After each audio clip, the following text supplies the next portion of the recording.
What's up, magnets? Welcome back to another video, and today I'm super excited because today is the Europe launch event of the Huawei Mate 9. And this is why we're traveling to Munich today. And this is going to be a real premium phone, which is definitely going to replace my Huawei P9 Plus, so this is why I'm really excited. But first of all, we have to pick up flow because it's already Munich.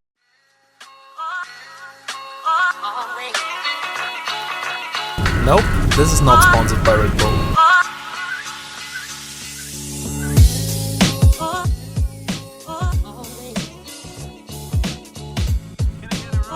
Sure, jump in.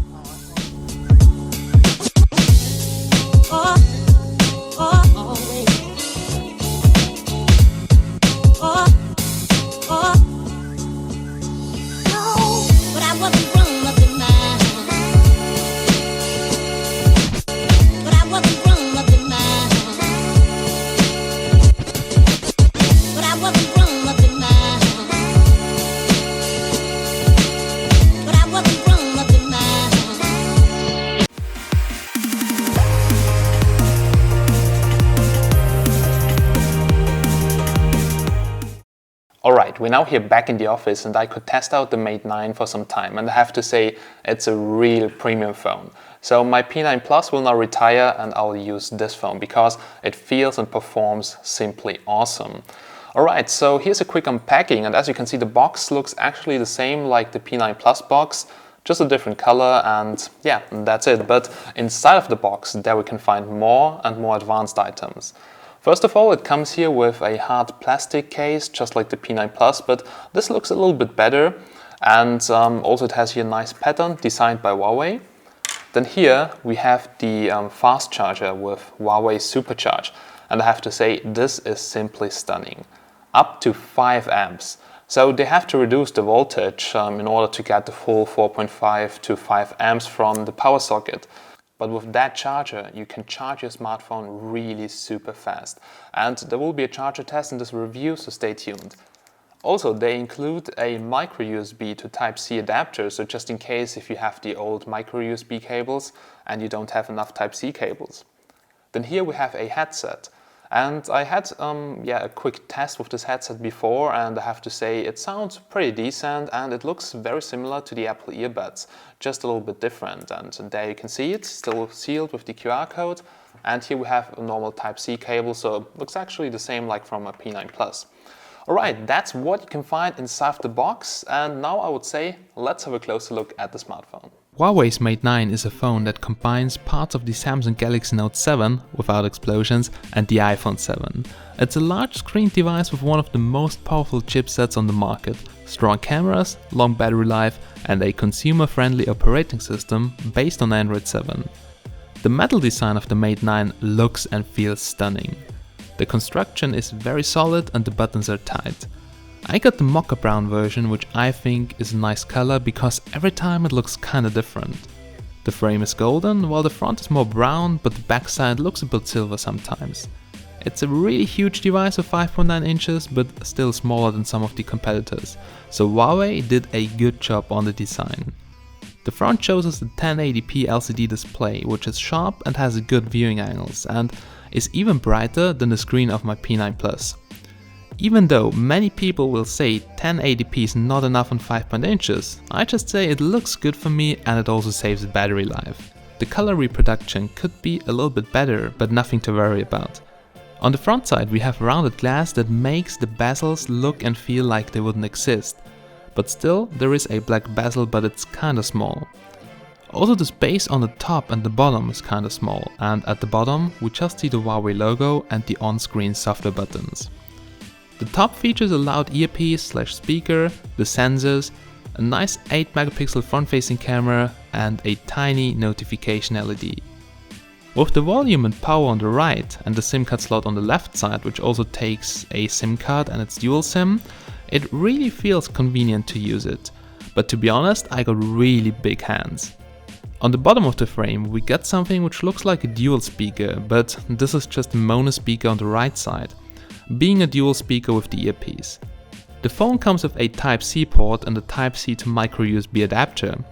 The charging rate is really insane. I measured a drain of over 22 watts from the power socket, which resulted in charging rates over 3 amps, so this is mental. The top of the frame features a 3.5mm headphone jack, so thanks God, and one IR blaster to control your TV, radio, whatever. The sound coming from the 3.5mm headphone jack sounds great, no noticeable difference to my P9 Plus, but also I'm not an audiophile person. The phone is completely made out of aluminum, except of the top and the bottom part of the backside for the antennas, and it has very good reception. Also it features 4 microphones, just imagine 4, which is just crazy and gives you great audio quality. Also on the back we can find the dual cameras certified by Leica.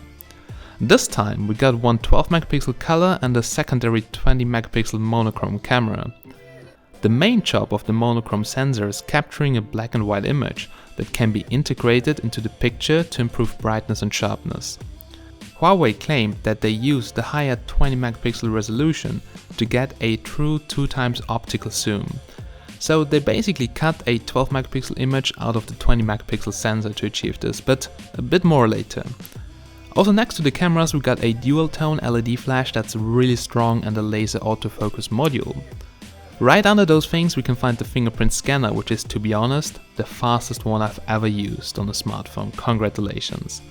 The phone runs EMUI 5.0, which is based on Android 7 Nougat, and they also claimed that the new operating system can't age. That means it stays snappy also after using it for a year or more, due to their intelligent software which learns your behaviors and optimizes the system. While testing it, I could find nothing that did slow down the phone. The UI is really fast and gaming is a pleasure. It got the latest high-performance Kirin 960 chipset and 4GB of RAM, which is definitely enough. While using the P9 Plus, I got really used to EMUI and I like it, so the user interface has been upgraded once more, to a more Android-like mix of cleaner icons and more curved shapes. Also you can easily customize the system by installing themes, switching the buttons, switching the home screen style and customizing your notification bar. All in all, the interface is super smooth and more global friendly. I'm pretty excited on how it will perform in half a year with the stock ROM, but let's see.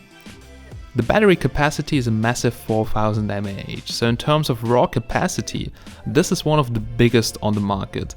But if you think about the screen size, then still decent but not a battery monster. Anyway, the battery life is really good. I got over 3.5 hours of screen on time after the battery dropped slightly under 50%, which is amazing. So one day of my heavy use won't be a problem with the Mate 9. Hopefully the battery will last long and not go puff like on the Note 7. The camera does take some decent photos and covering the monochrome sensor reduces the image quality in terms of colors and sharpness, so this is really working. The bokeh mode is great, portraits look awesome without doing anything. Still sometimes it applies too much blur, but the outcome is stunning for a quick shot taken in seconds. As a video and photographer, I really like that there is Pro mode and also a lot of other tweaks like the camera grid and so on. You have a full manual control over the exposure, ISO, shutter and white balance to get the most out of the camera. The P9 also had all the features, but now they even improved the camera, so I think this time they can keep up with the big players, because the P9 was not really the best performer out there when it was released. Also finally, this phone can record 4K and has optical image stabilization built in. So stay tuned for a full camera review coming tomorrow in comparison with the latest iPhone and P9 Plus. What's up guys, so we just left the building from the Huawei Mate 9 global launch, and this is the front facing camera, and as you can see it's super wide angle. I can get me and Flo here on the picture. That would even fit a group of girls in here, there's so much space. And yeah, also there is beauty mode, as I can see right now, the colors they are looking fine, and also the stabilization. So the front facing camera of the Mate 9 looks really great at the first look.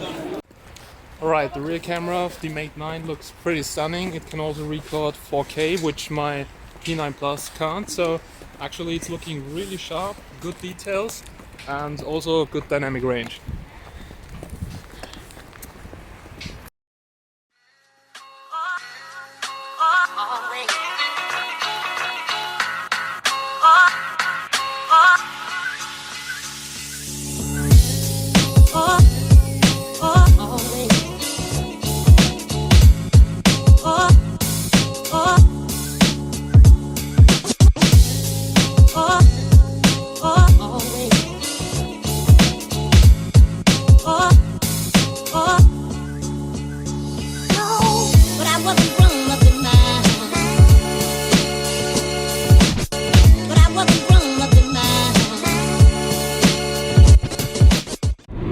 god, guys, that's a cloud maker. Can you see that? It makes clouds. The connectivity has also been improved. The GPS performance is simply awesome and beats my P9 Plus totally. Even a nice fix indoors. Also the call quality, 4G speeds and Wi-Fi were great. The antennas are really super nice and this phone supports all kind of frequency bands, so it's like a world phone.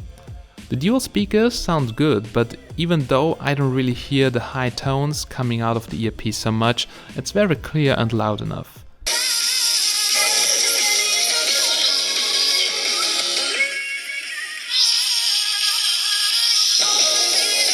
So it's not getting the highest score in Antutu, but it's a very powerful phone and also it's coming with all kind of sensors you need for virtual reality and it's certified for Google's Daydream VR headset. Gaming on this phone is a pleasure and all games run with the highest details without stuttering, so the gaming experience is just great. So that was our quick review of the Huawei Mate 9 and I have to say it's a stunning smartphone. Top-notch build quality, awesome performance and all that for a price tag of around 700 euros, which is definitely an Apple killer. Talking about Apple, tomorrow we're going to compare the Mate 9 with the latest iPhone and also with the Huawei P9 Plus, which you can see right over here. But for now you can check out what Apple has released last week by checking the link here above. Alright guys, thank you so much for watching. Make sure that you subscribe that you don't miss any content coming on Monday, Wednesday and Friday. Have a nice day and it's 2:20. see you soon in the next one.